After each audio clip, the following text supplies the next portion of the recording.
Кыргызстан в эпоху перестройки в период с 85 по 91 года. Общественная политическая обстановка, пробуждение общественного сознания. К середине 80-х годов стало очевидным, что СССР окончательно увяз в экономическом, социальном и политическом кризисе, а принципы командно-административного управления перестали соответствовать новым требованиям времени. Внутренний кризис в стране сопровождался и усугублялся внешнеполитическим кризисом в мировой политике. В общей системе социализма авторитет и значение СССР резко пошли на спад. В этой обстановке генеральным секретарем ЦК КПСС 11 марта 1985 года был избран Михаил Сергеевич Горбачев. Хорошо понимая, что жить и работать по-старому невозможно, Горбачев на апрельском 1985 года пленуме партии предложил реформаторские пути решения основных вопросов общественно-экономической жизни страны. Пленум провозгласил новую стратегию социально-экономического развития страны. В целях искоренения коррупции в партийно-правительственном руководстве ряд апологетов брежневской политики был отстранен от власти. На их место пришли люди с новым мировоззрением. Обновление партийного руководства прошло по всей стране. В 1985 году Турдакун Усубалиев, более четверти века возглавлявший Центральный комитет Компартии Кыргызстана, был снят с поста. На его место избран Абсамат Масалиев. На январском 1987 года пленуме ЦК КПСС Горбачев провозгласил новую политику гласности. Средства массовой информации сначала выборочно, а затем полностью начали освещать вопиющие недостатки во всех сферах общественной жизни. В 1988-89 годах в СССР, в том числе и в Кыргызстане, возникла новая ситуация. Если до этого перестройка осуществлялась сверху по инициативе органов власти, то теперь ее проводниками стали низы, активно действующие народные массы и общественные организации. Ускоренными темпами проходил процесс политизации общества. В Кыргызстане возникали первые дискуссионные и политические молодежные клубы, члены которых горячо обсуждали актуальные вопросы общественной жизни и открыто выражали свое мнение. В условиях роста политической активности населения Кыргызстана и возрождения национального самосознания Верховный Совет Кыргызстана, еще находившийся под полным контролем Компартии Кыргызстана, принял 23 сентября 1989 года закон о государственном языке Кыргызской ССР, в котором кыргызский язык определялся государственным языком. Русский язык был определен как язык межнационального общения, а также были даны гарантии обеспечения свободного развития языков других национальностей, проживающих в республике. Принятые 12 декабря 1989 года на внеочередной 22-й сессии Верховного Совета СССр законы об изменениях и дополнениях Конституции, основного закона СССР и о выборах народных депутатов создали условия для кардинальной перестройки государственной системы страны. На основании этих документов впервые в СССР, согласно волеизъявлению народа, органом высшей власти был утвержден Съезд народных депутатов СССР. Исходя из положения нового закона о выборах, были внесены изменения и в избирательную систему. Определен 5-летний срок избрания во все органы Советов. Установлен порядок выдвижения кандидатов в депутаты по месту их работы или жительства на общих собраниях, конференциях. Кроме того, количество лиц, выдвигаемых кандидатами в депутаты по избирательным округам, не ограничивалось. Это давало возможность проводить выборы на альтернативной основе. В феврале 1990 года были проведены выборы в Верховный и местные советы Кыргызской ССР. Это были первые альтернативные выборы в истории Кыргызской республики. Во многих избирательных округах на одно депутатское место регистрировалось более 2 кандидатов, и выборы проходили в 2 тура. Однако в тех округах, где кандидатами выдвигались партийные и государственные руководители, выборы прошли по старым правилам, без альтернативы. Это привело к тому, что в некоторых округах представители партократии вообще не были избраны. После проведения демократических выборов депутатский корпус республики претерпел существенные изменения. В советах стало больше грамотных, опытных людей, знающих нужды и чаяния избирателей. В результате роль и активность советов значительно повысилась, более конкретными стали их деятельность и решения. Хотя 90% избранных в Верховный Совет депутатов составляли коммунисты, партийное руководство уже не могло, как прежде, навязывать советам свое мнение.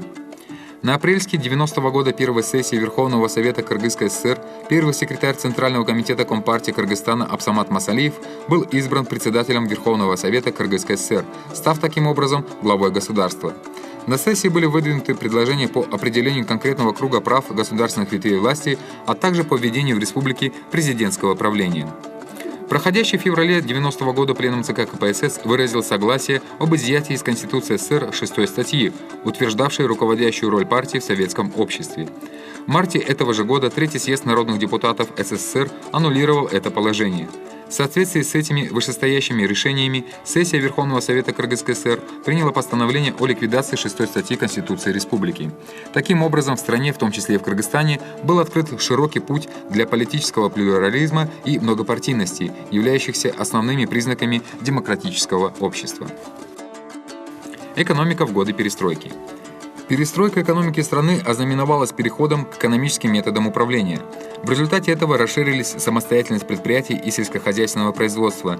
Начал осуществляться переход к полному хозрасчету на основе самоуправления, самофинансирования и самоокупаемости.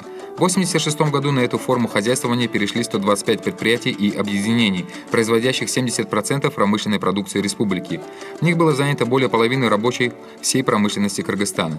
Начиная с 1987 года перестройка охватила и другие отрасли народного хозяйства республики – строительство, транспорт, связь, торговлю и так далее. Июльский 1987 года Пленум ЦК КПСС принял директивное постановление о радикальном реформировании экономики страны. Основной задачей перестроечной реформы был провозглашен окончательный переход от командно-административного управления к методам экономического стимулирования хозрасчета и личной заинтересованности трудящихся. Однако, вопреки поставленным целям, главный вопрос о введении различных форм собственности на средства производства был оставлен открытым. 28-й съезд ЦК КПСС и Октябрьский 1990 года Пленум ЦК КПСС, рассмотрев перспективы, приняли решение о дальнейшем развитии экономической реформы и конкретные направления перехода к рыночной экономике. Этот документ был всесторонне рассмотрен руководством Кыргызстана. Однако в вопросах ликвидации государственной собственности и построения многоукладной экономики правительства республики избрало позицию осторожности и выжидания. Для законодательного утверждения перехода народного хозяйства Кыргызстана на рыночную экономику 7 августа 1991 года был принят закон об общих началах разгосударствления, приватизации и предпринимательства в Кыргызской республике. В этом документе в целях активизации и усиления предпринимательской деятельности в республике были определены пути преобразования государственных и коммунальных предприятий в арендные, государственные, акционерные и коммерческие общества. С переходом на экономические методы управления местные партийные органы постепенно начали отстраняться от непосредственного руководства народным хозяйством.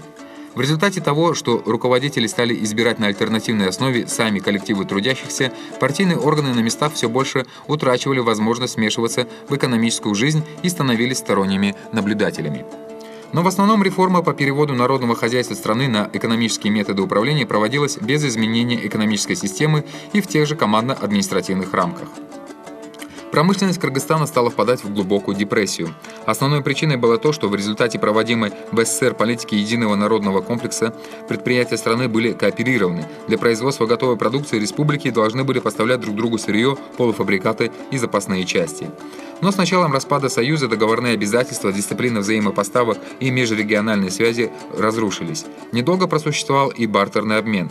С этого времени кризис промышленного производства обрел ускоренный процесс. Построенные с большим трудом и затратами предприятия подвергались разрухе и расхищению. Особенности перевода сельского хозяйства республики на рыночные отношения. Для скоординированной реформы этой важной отрасли народного хозяйства необходимо было создать прочную законодательную основу. С этой целью в 1986-90 годах были изданы соответствующие законы о земле, аренде, земельной собственности, землепользовании и другие. Наряду с прежними колхозами и совхозами были разрешены и другие различные формы и методы ведения хозяйства. На новых экономических принципах узаконены крестьянские хозяйства, кооперативы, бригадный подряд, аренда. Все эти виды хозяйствования строились на принципах хозрасчета и самофинансирования. В производстве продукции и ее реализации установились отношения свободной конкуренции. Для повышения оперативности управления сельским хозяйством в республике 7 министерств, такие как сельского хозяйства, мясо-молочной, пищевой промышленности, сельского строительства и другие, были преобразованы в Государственный агропромышленный комитет Кыргызской ССР. В 1987 году в ведомство комитета входило 178 колхозов, 291 совхоз, 43 межхозяйственных и других сельскохозяйственных предприятий. Кроме того, ему были переданы 6 предприятий по переработке сельхозпродукции, 104 предприятия пищевой промышленности, 142 организации сельскохозяйственного строительства. В результате планирование, финансирование и управление сельским хозяйством стало более упорядоченным и централизованным. Прежний управленческий аппарат был сокращен наполовину. Для исправления положения в сельском хозяйстве государство в 86-90 годах покупало произведенную сверхплана продукцию на 50-100% дороже. Было разрешено 30% произведенной продукции реализовывать на рынках и в потреб кооперации. Кроме этого, в систему сельского хозяйства ввели коллективный и семейный подряд на хозрасчетной основе. В 1989 году 90% отделений колхозов республики работали на арендном подряде. Эти меры способствовали существенному подъему экономики ряда хозяйств. Вместе с тем, народ, привыкший в условиях командной системы к постоянной опеке, на первых порах довольно настороженно относился к свободе самостоятельного ведения хозяйства, а руководители коллективных хозяйств не видели целесообразности в арендных отделениях и для выполнения плана старались не дробить устоявшуюся систему хозяйства. В 1988 году был принят закон о кооперации. Согласно этому документу, всем желающим вести самостоятельное хозяйство предоставлялась полная свобода. Начали создаваться экспериментальные кооперативы, прообраз крестьянских и фермерских хозяйств. В 1990-91 годах лишь некоторые инициативные сельские жители отважились взять в аренду землю, технику, долгосрочные кредиты и образовать самостоятельные крестьянские и фермерские хозяйства. На 1 января 1991 года в республике было 4567 таких крестьянских и фермерских хозяйств. В среднем на такое хозяйство приходилось по 2 коровы, около 143 коз и овец, 3 лошади. Однако в условиях социалистического хозяйствования такие формы, как кооперативное, фермерское, крестьянское производство, в полной мере развиться не могло.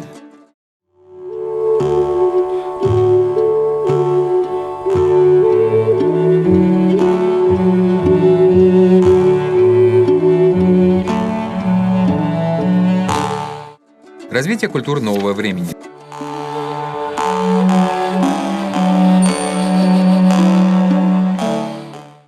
Глубоко понимая роль общего школьного образования в повышении культурного уровня населения, партийно-государственное руководство поставило задачу перехода к 8-й пятилетке на всеобщее обязательное среднее образование с окончательным завершением этой реформы в период 9-го пятилетнего плана. Для предотвращения этих заданий в жизнь в Кыргызстане была начата широкомасштабная деятельность по укреплению материально-технической базы общеобразовательных школ. В 1966-85 годах в республике было построено 859 школ на 756 тысяч учеников.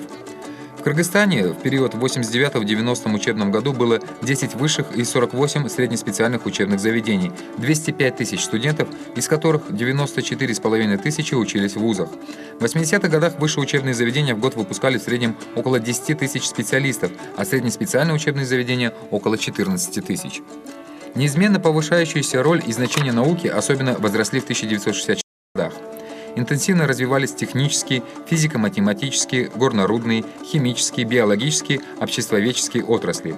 Основные усилия ученых были направлены на интенсивное привлечение в народное хозяйство природных и общественных ресурсов республики, на рациональное и результативное их использование в интересах народа и государства. За успехи в научных исследованиях и достижениях подготовки кадров Академия наук Кыргызской ССР в 1975 году была награждена Орденом Дружбы народов. Литература и искусство. Творческая интеллигенция на ниве литературы и искусства в эти годы продолжала вносить свой вклад в повышение духовного потенциала республики. В середине 60-х годов более 30 мастеров художественного слова пополнили ряды Союза писателей Кыргызстана. Большую популярность обрели произведения Абдулкасымовой, Буларкиевой, Дяникеева, Кожомбердиева, Байджиева, Сарногоева и другие. В связи со столетним юбилеем великого акына кыргызского народа Токтагула Сатылганова в 1965 году была утверждена государственная премия имени Токтагула Сатылганова. Впервые она была присуждена Токамбаеву и Абдымамунову. В этот период достигло своего апогея творчество замечательного советского писателя Чингиза Айтматова. Его произведения были изданы более чем на 50 языках мира тиражом 8 миллионов экземпляров. Он дважды, в 1962 году за роман «Прощай, Гульсары» и в 1983 году за роман «И дольше века длится день» удостоен звания лауреата Государственной премии СССР. В 1978 году Айтматову присвоено звание Герой социалистического труда. Начавшееся формироваться еще в 50-х годах кыргызское киноискусство в 60-80-е годы заявило о себе ставшими известными мировому кинозрителю фильмами «Ранние журавли», «Зной», «Выстрел на перевале Караш», «Алые маки и Сыкуля», «Лютый», «Красное яблоко», «Белый пароход», «Улан», «Волчья яма» и другие. Эти кинофильмы на всесоюзных и зарубежных кинофестивалях завоевывали престижные премии. В развитие кыргызского киноискусства внесли большой вклад талантливые режиссеры Убукеев, Океев, Шамшиев, Базаров, Садырбаев, известные артисты и артистки Чокморов, Рыскулов, Джумадылов, Кадыкеева, Куюкова, Турсумбаева, Бишиналиев, Кумушалиева и другие.